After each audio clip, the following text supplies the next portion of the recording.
حمید گل صاحب، یہ جو بد اعتمادی کی ہم بات کر رہے ہیں، اس میں آپ کو پتہ ہے کہ پاکستان پیپلز پارٹی کی جب حکومت تھی، ایک وزیر اعظم کو گھر جانا پڑا، دوسرے وزیر اعظم آئے، اس کے بعد جو ہے وہ صدر Asif Ali Zardari as a president کتنے انڈر پریشر رہے، پھر آپ نے کچھ تقریریں سنی، پھر وہ بھی ملک سے چلے گئے، لیکن چلے حکومت کا ٹینیور پوری. یہ ون پیج کا جو معاملہ ہے، کیا یہ ونس اینڈ فار آل اس پہ کوئی مطلب ہے کوئی لائک بیٹھ کر اس کو ختم نہیں کیا جا سکتا کہ ایک دوسرے کے ساتھ ایک دوسرے کو نیچا دکھانے کی اور سپیریورٹی کے اندر مطلب ہے اکٹھے کام کرنے کے لیے کوئی in the better sense of the country کہ جس حال پہ ملک پہنچ گیا ہے کہ اب تو ہم بس کر دیں نا اور ایکسپیریمنٹس کرنا بھی بس کر دیں. جیسمین صاحبہ، مسئلہ یہ ہے کہ اپنی ذات سے، اپنی انا سے، پریجڈسز سے بالا تر ہو کے ملک کے لیے کام کرنا پڑے گا، اور کوئی باہر سے تو آ کے کرے گا نہیں، یہ خود ہی آپس میں بیٹھنا پڑے گا. ابھی آپ نے بڑی اچھی بات کی کہ جی نیشنل ایکشن پلان کے لیے بٹھایا کس نے، لیکن اس کے بعد بہت بڑا واقعہ ہو گیا، کشمیر کا واقعہ ہوا، کشمیر کو اینیکس کر لیا گیا. کیا یہ سیاسی پارٹیاں ساتھ بیٹھی؟ تو جواب ہے. اسی طریقے سے کووڈ آ گیا، کووڈ کے اوپر کیا یہ سیاسی پارٹیاں اکٹھے بیٹھی؟ تو جواب نفی میں ہے. اب مسئلہ یہ ہے کہ جو انفراسٹرکچر کی ڈیولپمنٹ کی بات ہوئی تو آپ نے دیکھ لیا کہ بٹگرام کے اندر ایک ڈولی ٹوٹ جاتی ہے.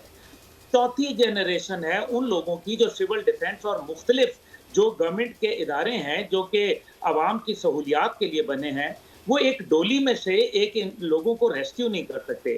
یہ ہے ان کی کیپیسٹی بلڈنگ. میں I don't want to say further on it, یہ it speaks volumes on it. Agreed دوسری آپ ایک یہ بھی تو مثال لے لیں نا. دیکھیں 21ویں صدی میں مطلب ہے کہ let's not compare, we are a third world country and all that acceptable, لیکن افواج پاکستان کی مدد کے بغیر آپ سیلاب سے لوگوں کو نکال نہیں سکتے. اینڈ میں نے ان کے ساتھ اتنی کوریج کی ہے، جب بھی سیلاب آیا ہے میں نے اپنی آنکھوں سے دیکھا ہے کہ وہ کتنی تگ و دو، چاہے روزوں کا ٹائم کیوں نہ ہو، رمضان کے I mean you're just helpless. آپ کے پاس تو سنوکلز نہیں ہیں آگ بجھانے کے لیے، آپ نیوی سے لیتے ہیں بڑے بڑے شہروں میں.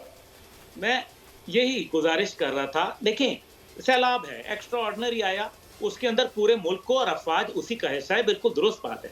لیکن ابھی جو بات ہوئی جنرل کیانی کے دور کی، تو جنرل کیانی کے دور کے اندر ایک رپورٹ بھی شائع ہوئی تھی. جیسمین صاحبہ، آپ بڑی سینئر اور اچھی جرنلسٹ ہیں، آپ نے ضرور پڑھی ہوگی، جس میں 18% جو ہے افواج پاکستان یعنی کہ ایئر فورس، نیوی، آرمی کو جو ہے باقاعدہ بجٹ ملتا ہے. یہ باقاعدہ ڈاکومنٹڈ ہے. اس کے بعد یعنی کہ جو 82% ہے وہ کہاں جاتا ہے؟ اب دوسری بات یہ ہے کہ میثاق جمہوریت ہوتی ہے، کہاں جاتا ہے؟ آپ بتائیں نا کہاں جاتا ہے وہ، کہاں جاتا ہے؟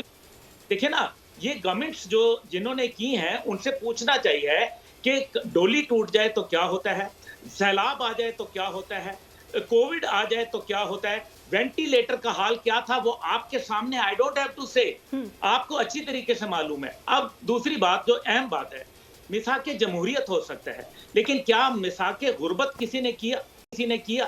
کیوں نہیں کیا؟ یہ کون باہر سے آئے گا؟ تو آپ کا جو سوال کہ جی اس میں ہم لوگوں کو مل بیٹھ کے، تو ملیں گے، بیٹھیں گے، لیکن اپنے ذات اور مفاد کے لیے، لیکن ایک گریٹر مقصد کے لیے ہم نہیں مل کے بیٹھنا چاہتے. یہ مان لیں کہ ہم پی ڈی ایم میں اکٹھے تھے اور تب ٹھیک ٹھاک چل رہا تھا معاملہ، لیکن جیسے ہی ہم پی ڈی ایم سے ہٹے ہیں پرابلم آ گئی ہے.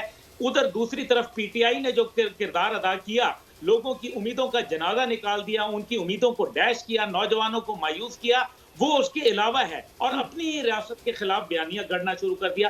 یہ کہاں کی بات تھی؟ اس لیے ضرورت اس بات کی ہے کہ ایک مضبوط ایسے اسٹانس سے آنا چاہیے. آج مجھے دکھ ہوتا ہے کہ کیا ہماری جوڈیشری کے خلاف باقاعدہ اٹھ کے کیمپین چلائی گئی، ٹی وی کے اوپر سٹنگ چیف جسٹس تھے.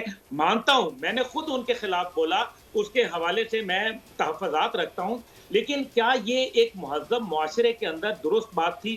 کیا ہمیں یہ کرنا چاہیے تھا؟ ہم نے انسٹیٹیوشنز نہیں بلڈ کیے. ہم نے جو رپورٹس تھیں جتنے بھی، چاہے وہ مستونگ کا واقعہ ہو، چاہے وہ اے پی ایس کا واقعہ ہو. اگر یہ ویڈیو آپ کو پسند آئی ہے تو اس چینل کو سبسکرائب کریں اور بیل آئیکن کو کلک کریں. سبسکرائب کریں اور بیل دبائیں تاکہ کوئی خبر رہ نہ جائے.